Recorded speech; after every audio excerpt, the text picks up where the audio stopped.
So spring is finally here. The longer, warmer days are so refreshing. They certainly are. And as cold and nasty as it got this winter, you would think the pesky pests wouldn't survive and we could count on a not-so-buggy spring.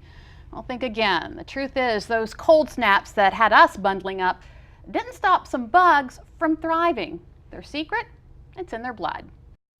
Our recent cold snaps might have people thinking there will be fewer bugs this spring. Truth is, most bugs can survive it because they have antifreeze in their blood. Their freezing point is not 32 degrees, it's well below 32 degrees, and so they can weather it that way, they can get through it. So a lot of insects can do that. Some of the many insects on Delmarva that have antifreeze are ants, moths, fruit flies, and gnats. Probably a lot of the common insects have that ability. Another way bugs can survive a cold spell is by staying near warm buildings, like our houses. And certainly on the warm sides of houses, and they can do pretty well with getting through a cold spell. Which is why you won't see too many bugs dying during the cold spring. They will probably reduce their activity on those particular days while it stays cool. You're not going to see a lot of them out there. But as soon as it warms back up, you'll see a lot more insects again. Another common way bugs survive cold snaps is by going down into the dirt and hiding under plants.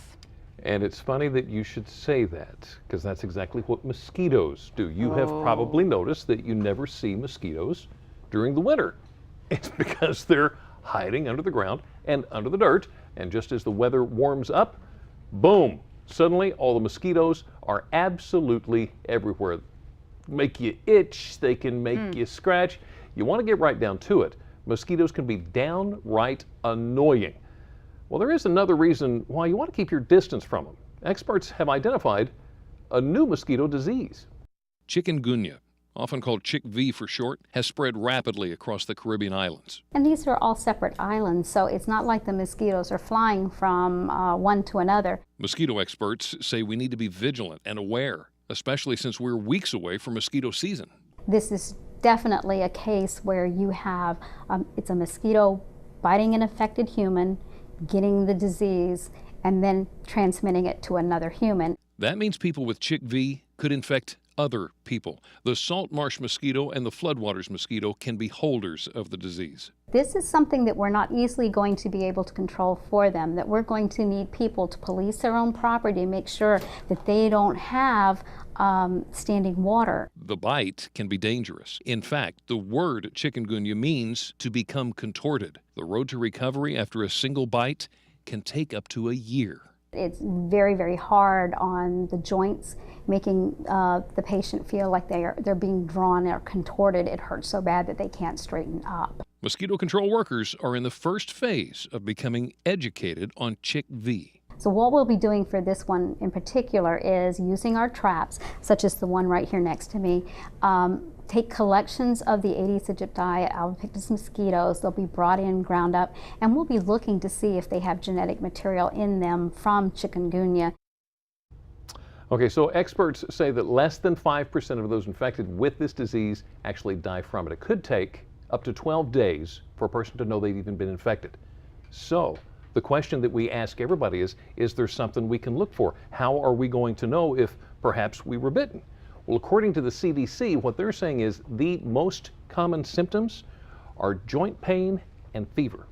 Watch out for that. All right. Well, so we're going to see more bugs this spring, and there's a new mosquito disease. Well, you're probably wondering, how in the world can you protect yourself? Well, here are a few simple steps to keep the bugs away from you and your loved ones. Warmer temperatures aren't just attractive to people, but to bugs too. Summer insects are not only pests, but they can transmit viruses and illnesses that can be dangerous.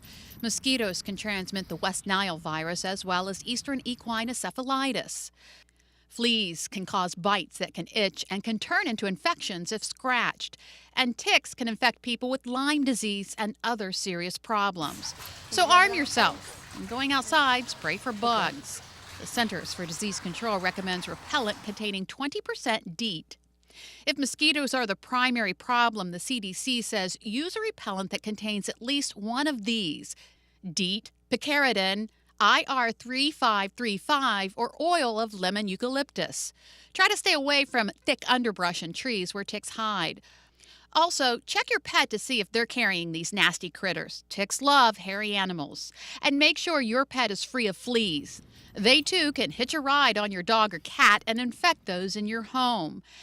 And when you come inside, check for any of these parasites. Taking a shower helps, but doing a bug check is also effective. And something else you can try, experts say bugs don't like the smell of vanilla.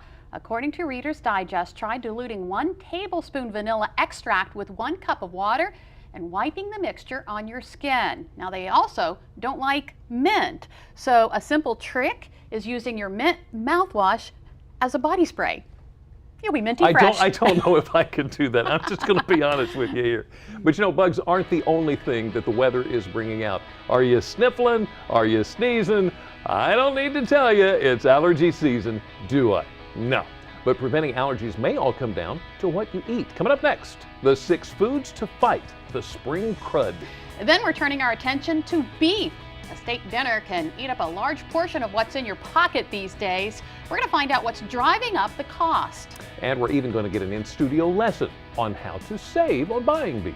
How about saving on your car insurance? Some people are opting to have their driving habits monitored to save a few bucks. We'll find out how it works. Don't marvel life. We'll be right back.